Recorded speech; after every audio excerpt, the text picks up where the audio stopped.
So yan, naglalakad kami papunta doon sa sikat na Filipino restaurant dito sa Melbourne. Ang pangalan niya ay Ascal.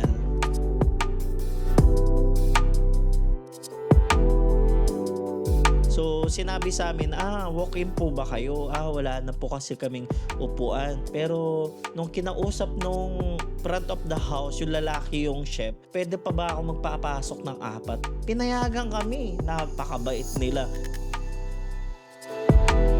Ayan, yun yung in-order ko, yung sisig, grabe. Sobrang sarap nung sisig.